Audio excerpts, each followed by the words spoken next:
Assalamualaikum warahmatullahi wabarakatuh. Selamat pagi, selamat siang, dan selamat malam semuanya. Oke, pada video kali ini kita akan membahas salah satu topik di dalam pengolahan jejak digital, yaitu segmentation. Jadi segmentation ini merupakan tahap yang sangat penting ketika kita akan membuat sebuah sistem berbasis kepada pengolahan jejak digital. Nah, tahap segmentation biasa dilakukan setelah kita melakukan enhancement atau setelah kita meningkatkan kualitas citra dari citra yang akan kita analisis, seperti itu. Nah, tujuan dari segmentation sendiri nanti akan ada mekanisme, yaitu kita mencoba untuk mendeteksi apakah objek yang akan kita analisis itu ada pada sebuah citra. Oke, kita akan bahas lebih detail tentang segmentation. Jadi, setidaknya ada dua tujuan dari segmentation gitu ya. Jadi yang pertama itu terkait dengan partitioning gini ya. Sedangkan yang kedua itu adalah isolating. Jadi yang pertama itu adalah partitioning. Jadi tujuan segmentation dengan mekanisme partitioning itu adalah kita mencoba untuk memisahkan atau untuk mendapatkan beberapa bagian-bagian objek pada sebuah citra. Jadi partitioningnya mempartisi atau mungkin membagi-bagi, atau mungkin kita bisa mengatakan sebagai melakukan klasifikasi.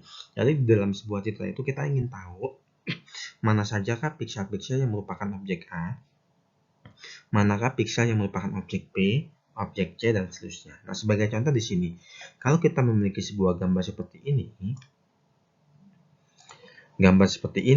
nah ketika kita melakukan segmentation dengan mekanisme partitioning, maka kita akan menghasilkan hasil yang berisi beberapa objek dengan label yang berbeda.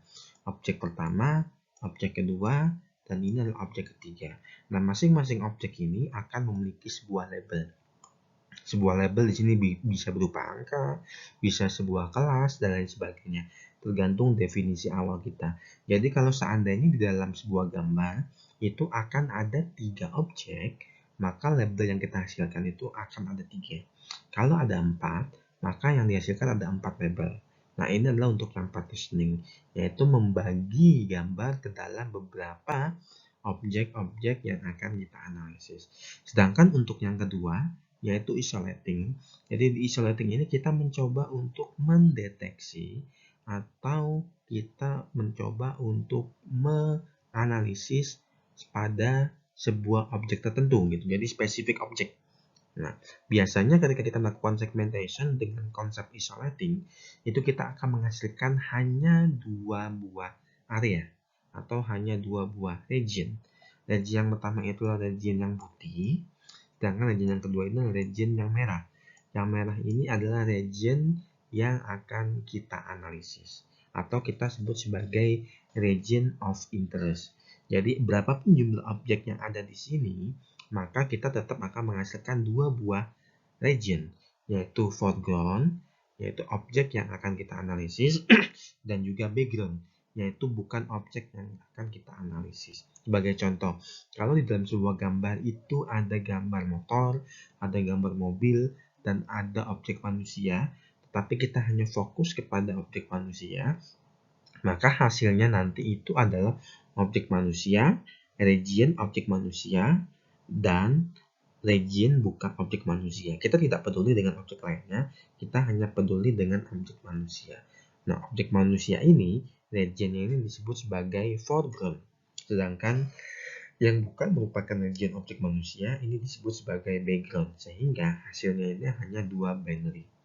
Nah, lebih detail lagi, bagaimana sih tujuan dari segmentation? Jadi tujuan dari segmentation itu adalah kita mencoba untuk mengidentifikasi kira-kira piksel-piksel mana yang berada pada kelas yang sama. Biasa kita menentukan pada karakteristiknya atau mungkin pada nilai-nilainya. Kenapa? Karena biasanya kalau ada sebuah objek itu seharusnya memiliki warna yang sama pada semua nilai pikselnya. Sehingga kita bisa mengatakan ini merupakan berada pada satu grup piksel yang sama. Nah, sebagai contoh seperti ini. Jadi kalau kita punya objek seperti ini, kemudian ketika kita lakukan segmentation, maka kita akan menghasilkan gambar-gambar seperti ini. Jadi ini objek region 1, region 2, region 3, region 4. Ini ya, jadi memang tujuan itu kita melakukan grouping pixel-pixel. Jadi secara di dalam sebuah citra itu kita melakukan grouping pada nilai pixel-pixel di dalam sebuah citra. Nah, bagaimana dengan metodenya? Setidaknya kita akan membahas metodenya nanti ya. Sekarang kita lihat purpose, tujuan dari kenapa sih kita membutuhkan segmentation, kenapa sih kita melakukan segmentation. Biasanya segmentation ini bisa digunakan yang pertama untuk melakukan kuantifikasi objek properties. Jadi misalnya kita ingin tahu di sebuah region itu areanya seberapa besar, apakah dalam perubahan frame region tersebut itu berubah jadi lebih kecil atau mungkin lebih besar. Kemudian bisa juga kita untuk menghitung luasan dari sebuah region, atau bisa juga kita ingin menghitung ada berapa banyak objek yang ada pada sebuah gambar. Misalnya kita menghitung jumlah sel darah merah, atau mungkin kita menghitung banyaknya objek manusia, atau kita menghitung banyaknya objek kendaraan. Nah, ini masuk ke dalam quantifying object properties. Sedangkan yang kedua itu adalah detection atau localization. Nah, kita ingin mengetahui posisi dari objek yang akan kita analisis. Misalnya, di mana sih posisi kendaraan, kemudian di mana sih posisi human object, kemudian apakah kendaraan itu berdekatan dengan human, kemudian apakah nih objek yang akan kita analisis. Nah, ini disebut sebagai detection dan localization. Jadi setidaknya ketika kita melakukan segmentation ada dua tujuan, gitu ya. Dua tujuan purpose, yaitu yang pertama quantifying object properties, dan yang kedua itu adalah detection atau localization. Detection itu hanya sekedar mendeteksi apakah ada objek yang akan kita analisis, sedangkan localization itu lebih kepada di manakah lokasi dari sebuah objek pada sebuah citra. Apakah di tengah-tengah, di atas, di bawah, atau di mana. Tergantung bagaimana kita melakukan analisis terhadap posisi dari sebuah objek. Nah, berbicara masalah metode, setidaknya kita akan memiliki dua strategi. Itu ya. Jadi strategi yang pertama itu adalah strategi berbasiskan kepada pixel. Gitu. Berbasiskan pada pixel. Sedangkan strategi yang kedua itu berdasarkan pada region. Nah, ketika kita menggunakan berbasis pixel, artinya kita melakukan klasifikasi pixel dulu. Nah, setelah pixel ini diklasifikasi ke dalam beberapa kelas, misalnya kita mengklasifikasikan pixel ke dalam dua kelas, kelas 1, kelas 2, maka nanti kita hanya perlu mengumpulkan mana pixel-pixel yang masuk kelas 1, kemudian kita jadikan sebuah region, sedangkan mana pixel-pixel kelas 2 kita jadikan sebagai region. Nah, ini yang disebut sebagai berbasis pixel. Sedangkan yang kedua ini berbasis region. Jadi kita mencoba langsung tanpa perlu mengklasifikasikan setiap pixel di dalam sebuah citra, kita langsung membentuk sebuah region dari satu pixel yang ada. Kita bentuk sebuah region dengan mengamati karakteristik dari pixel-pixel tersebut. Oke, kita akan lihat satu persatu ya. Yang pertama yaitu berbasis kepada pixel based segmentation. Nah, setidaknya kita bisa membagi menjadi tiga, yaitu basic thresholding, kemudian adaptive thresholding, dan juga range thresholding. Untuk basic thresholding, kita melakukan klasifikasi nilai-nilai pixel pada citra ke dalam dua buah kelas dengan menggunakan satu threshold. Nah, nanti kita akan bahas ini lebih detail. Kemudian threshold ini ditentukan secara manual. Sedangkan untuk yang adaptif, penentuan threshold ini sebenarnya adaptif ini sama dengan basic thresholding, cuma yang membedakan ini adalah penentuan threshold dilakukan secara otomatis, tidak lagi manual. Sedangkan untuk yang ketiga, yaitu range thresholding, kalau untuk yang basic thresholding dan juga adaptive thresholding, kita menggunakan satu threshold saja. Sedangkan untuk yang range thresholding, kita menggunakan dua buah threshold, atau kita bisa menggunakan threshold yang nilainya merupakan nilai probabilitas. Jadi bukan lagi nilai intensity value gitu, tapi nilai probabilitas. Nanti saya akan contohkan. Ya, kita mengacu pada yang pertama, yaitu basic thresholding. Jadi di basic thresholding ini merupakan salah satu penggunaan segmentation untuk isolating. Jadi ya gitu ya, isolating, karena input outputnya itu hanya dua, yaitu foreground. Foreground ini adalah objek yang akan kita analisis, dan background. Background ini adalah bukan objek. Nah, biasa kita melakukan klasifikasi, oh pixel ini masuk ke dalam kelas background, oh pixel ini masuk ke dalam kelas foreground. Nah, ini akan sangat berguna sekali ketika kita akan melakukan analisis sebuah citra, sebuah objek pada citra, di mana objek tersebut memiliki karakteristik tertentu pada nilai intensity. Misalnya gini, kita ingin melakukan klasifikasi atau kita ingin melakukan segmentasi buah apel dan buah mangga. Nah, kita tahu bahwa apel itu warnanya merah, sedangkan mangga itu warnanya tidak merah. Nah, dari sini kita bisa melakukan thresholding, misalnya gitu ya. Untuk yang warnanya apple, untuk yang warna merah, menggunakan threshold tertentu itu dimasukkan sebagai foreground, sedangkan yang bukan apple itu dimasukkan sebagai background, seperti itu ya. Nah, mekanisme untuk segmentationnya, thresholding itu menggunakan fungsi seperti ini. Jadi kalau seandainya nilai intensity value-nya itu lebih besar atau sama dengan threshold, maka kita bisa mengklasifikasikan pixel itu sebagai nilai 255 atau nilai foreground, seperti itu. Sedangkan kalau seandainya nilai intensity itu lebih kecil dari threshold, maka nilainya adalah 0, artinya ini background. Nah, sedangkan untuk thresholdnya sendiri itu ditentukan secara manual atau mungkin secara otomatis, gitu ya. Nah, untuk ini sendiri kita bisa berubah sesuai dengan definisi awal, apakah mau lebih besar sama dengan T atau mungkin lebih kecil dari T, seperti itu. Nah, ini sebagai contohnya ya, misalnya kita punya gambar seperti ini, kemudian kita memiliki threshold T sama dengan 15, maka semua pixel yang nilainya lebih besar dari 15, nilainya adalah 255. Sedangkan yang nilainya lebih kecil dari 15, nilainya adalah 0. Nah, ini kan kita tentukan secara manual ya. Bagaimana sih cara kita menentukan nilai threshold supaya kita tidak perlu mencoba satu persatu? Nah, maka kita bisa menggunakan optimal threshold menggunakan histogram information. Caranya misalnya kita memiliki sebuah gambar, itu ya. Kemudian gambar ini kita buat histogramnya. Nah, dari histogram ini kita melihat kira-kira di mana sih threshold yang cocok yang untuk memisahkan antara foreground dengan background. Ternyata thresholdnya ada di tengah-tengah. Nah, ini makanya ini disebut sebagai global thresholding karena kita mencoba untuk mencari threshold dengan cara berdasarkan pada nilai histogramnya, gitu ya. Nah, setelah kita mendapatkan T ini, baru kemudian kita lakukan segmentation seperti pada langkah sebelumnya, gitu ya. Nah, ini yang disebut sebagai global thresholding. Nah, cuma masalahnya terkadang global thresholding ini tidak serta-merta menghasilkan hasil segmentasi yang baik, itu ya. Sebagai contoh, kalau kita punya gambar seperti ini, maka ini akan sangat mudah bagi kita untuk menentukan global thresholdingnya, global thresholdnya. Thresholdnya di sini, ini adalah foreground dan ini adalah background atau dibalik. Ini background, ini foreground, seperti itu ya. Jadi bebas tergantung. Kalau objeknya gelap, maka foregroundnya itu adalah yang lebih kecil, ini yang mendekati 0. Tapi kalau objeknya terang, maka foregroundnya itu adalah yang besar, yang mendekati 255. Nah, bagaimana kalau seandainya kita punya gambar seperti ini? Nah, ini akan sangat sulit bagi kita untuk menentukan optimal thresholdnya, gitu ya.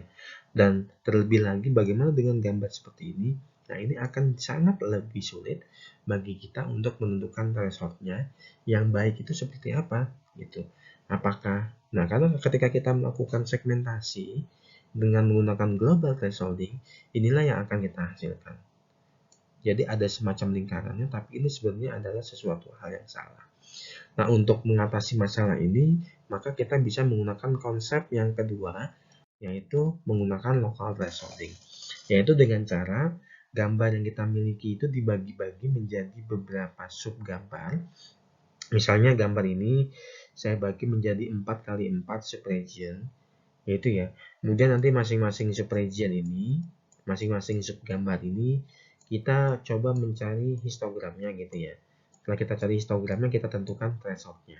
Maka di sini akan mendapatkan threshold 1. Nah, ini juga akan mendapatkan threshold 2. Yang ini juga akan mendapatkan threshold 3. Nah, masing-masing threshold ini hanya akan di-apply pada gambar-gambar tertentu saja. Jadi threshold 1 hanya bisa di-apply pada pixel-pixel yang berada pada gambar pada subgambar 1. Sedangkan threshold yang selanjutnya, misalnya ini adalah threshold T16 ya. T16 ini hanya di-apply pada sub gambar atau mungkin sub image pada yang 16. Jadi kita tidak menggunakan global thresholding untuk semua area, tapi kita menggunakan gitu ya, menggunakan threshold pada masing-masing sub image dengan mekanisme yaitu histogram. Seperti itu ya. Ini adalah local thresholding. Jadi untuk yang local thresholding dan juga untuk yang global thresholding ini merupakan bagian dari basic thresholding, di mana kita bisa menentukan threshold itu secara manual dengan menggunakan nilai histogram. Nah, contoh lainnya kita bisa juga menggunakan frame difference gitu ya. Misal kalau kita ingin mendeteksi sebuah objek, yang kita melakukan frame difference antara citra yang ada objeknya dengan citra yang tanpa objeknya. Kemudian ini adalah hasil dari difference-nya. Kemudian kita melakukan thresholding menggunakan nilai threshold tertentu. Nah, bagaimana kalau seandainya apakah kita bisa menentukan threshold itu secara otomatis gitu ya? Jadi antara satu gambar dengan gambar lainnya ada kemungkinan memiliki nilai threshold yang berbeda. Ini memungkinkan. Ini yang disebut sebagai adaptive thresholding. Jadi di dalam adaptive thresholding ini kita ingin mencoba untuk menentukan threshold dari masing-masing gambar. Jadi kalau kita melihat masing-masing gambar itu akan memiliki karakteristik yang berbeda-beda. Oleh sebab itu, mereka seharusnya menggunakan threshold yang berbeda-beda. Nah, konsep inilah yang disebut sebagai adaptive thresholding. Adaptive terhadap karakteristik dari sebuah citra yang akan kita analisis. Salah satu metode yang kita bisa gunakan itu adalah Otsu method. Jadi Otsu method ini ditemukan oleh Nobuyuki Otsu. Dengan caranya gimana? Caranya itu adalah dengan mencoba beberapa threshold, gitu ya. Mencoba beberapa threshold, kemudian kita menentukan threshold mana yang memiliki nilai maksimum atau nilai optimal. Nah, untuk menentukan nilai optimal ini kita menggunakan konsep within class invariant. Jadi within class invariant ini maksudnya adalah kalau kita akan melakukan segmentasi sebuah citra, maka citra yang disegmentasi yang diklasifikasikan ke dalam dua kelas itu harus memiliki varian yang sangat berbeda. Gitu seperti itu ya. Sedangkan itu yang disebut sebagai within class invariant. Nah, bagaimana sih cara kerjanya? Oke, kita akan melihat. Asumsikan kita punya gambar seperti ini. Kita memiliki gambar seperti ini, ya. Ini gambar ukurannya itu 6x6, berarti total pixelnya itu adalah 36. Nah, dari gambar ini kita melakukan histogram, gitu ya. Seek level grayscale image, dan ini adalah histogramnya. 0, 1, 2, 3, 4, 5, seperti itu ya.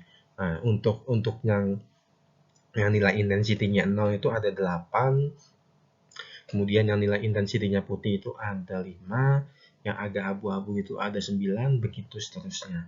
Nah, dari sini kita akan menentukan kira-kira dari sini mana sih threshold yang optimal, apakah 2, apakah 3, seperti itu ya. Nah, di dalam Otsu method sebenarnya kita mencoba mulai dari threshold 0, threshold 1, threshold 2, threshold 3, threshold 4, dan threshold 5. Kemudian dari sini kita menghitung gitu ya, mana sih threshold yang menghasilkan optimal within class invariant. Oke, kita akan coba salah satunya. Misalnya kita mencoba thresholdnya itu adalah 3. Ingat ya, ini thresholdnya adalah 3, di mana kita menggunakan lebih besar dari 3 dan lebih kecil dari 3. Kalau nilainya itu lebih kecil dari 3, maka dia masuk ke dalam background. Ini backgroundnya. Sedangkan kalau nilai lebih besar dari 3, maka dia masuk ke dalam foreground. Nah, oke, kita lihat dulu ya. Ini saya akan hapus biar lebih mudah untuk dicerna. Oke, kita akan lihat. Nah, untuk yang background, kita hitung dulu bobotnya. Jadi cara menghitung bobotnya itu adalah 8. Ini jumlahnya 8 ditambah dengan 7 ditambah dengan 2 gitu ya, dibagi dengan 36 karena jumlah pixel semuanya ada 36, maka nilainya adalah 0,4. Sedangkan kemudian kita menghitung minnya 0 kali 8 karena pixel 0 gitu ya. Intensitas 0 kali 8 ditambah 1 kali 7 tambah 2 kali 2 dibagi 17. Karena jumlah totalnya 17 untuk pixel background ini. maka jadi 0,6471. Kemudian kita menghitung variansnya gitu ya, menghitung variansnya itu 0 dikurangin min dikali 8, 1 kurangin min kali 7, begitu seterusnya, dibagi 17, maka kita akan menghasilkan 0,4637.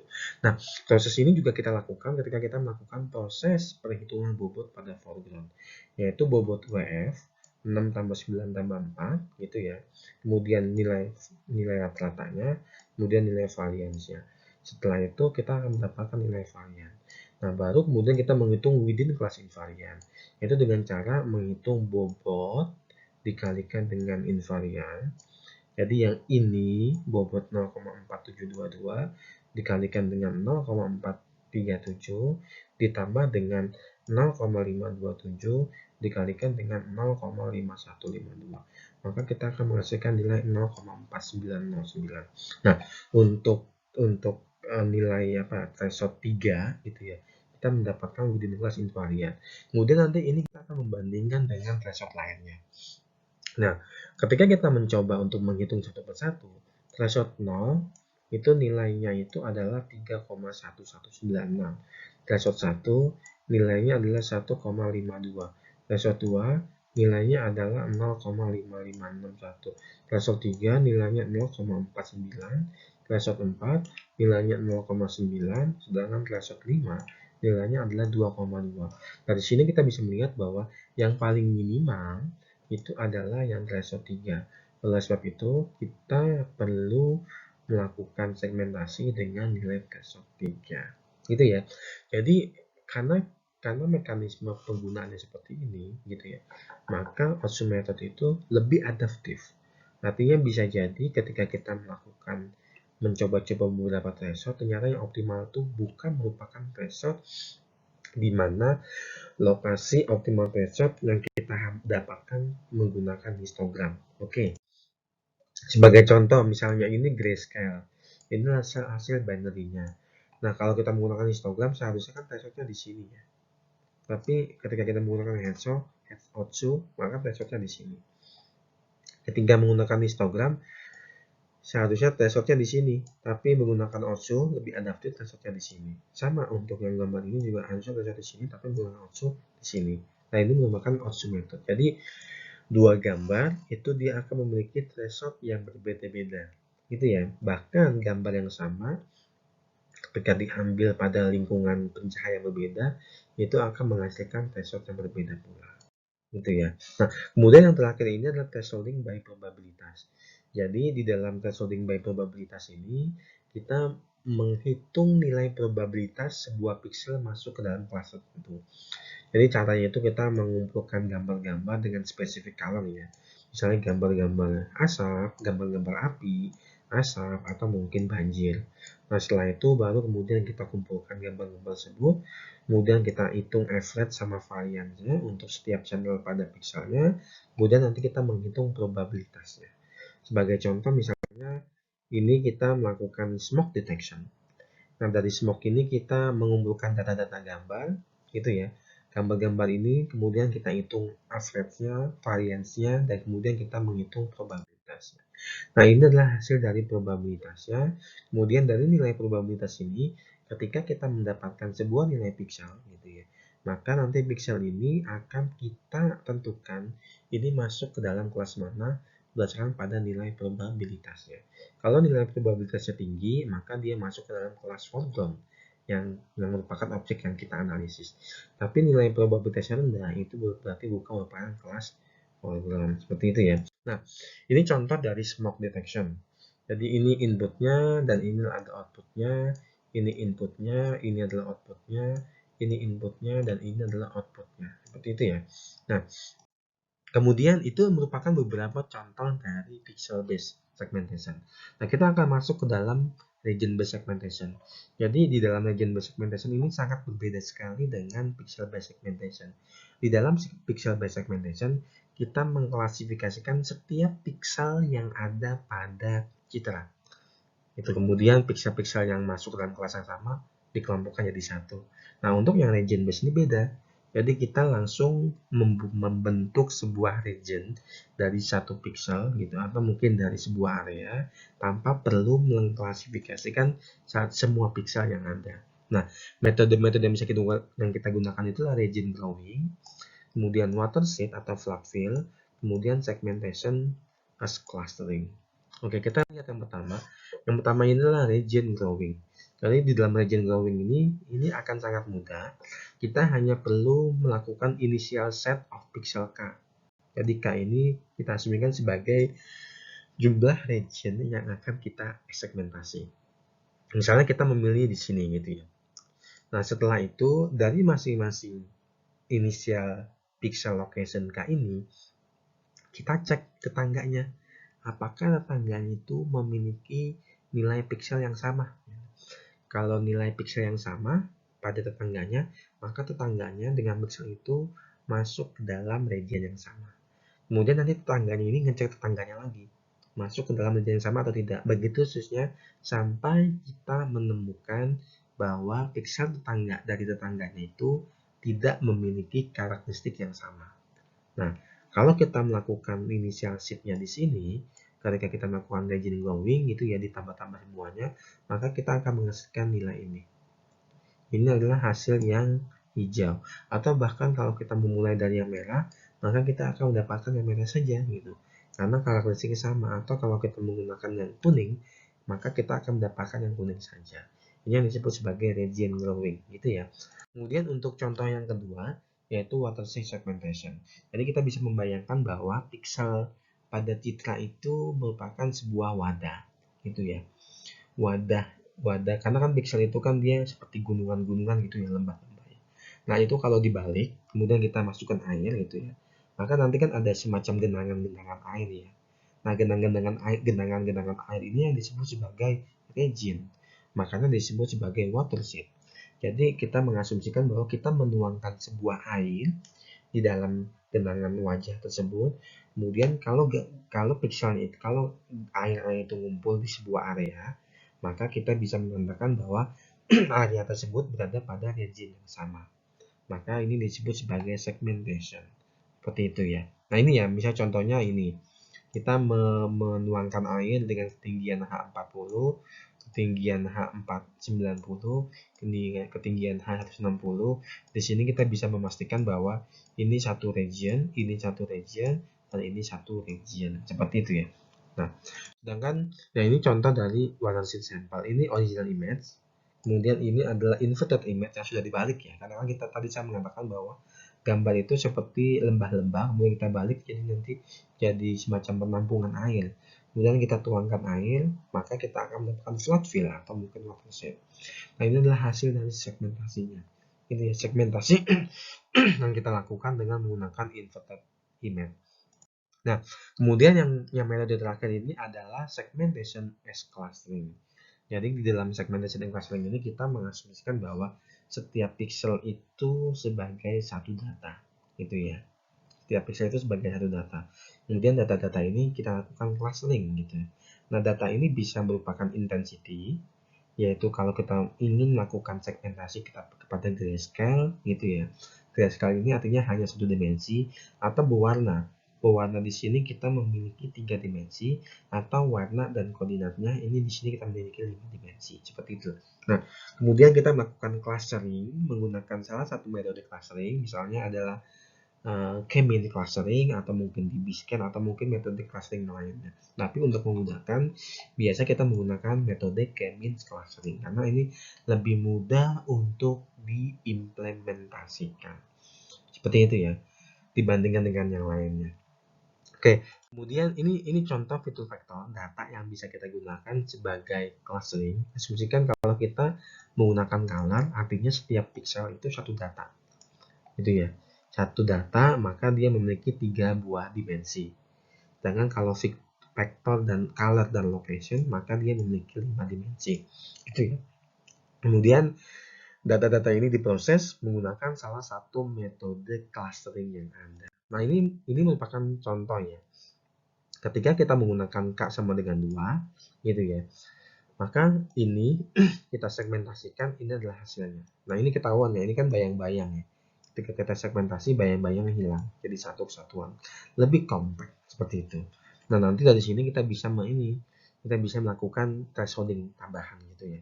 Terus kemudian ini merupakan beberapa contoh ketika kita menggunakan K sama dengan 3 untuk gambar ini, K sama dengan 5 atau K sama dengan 10.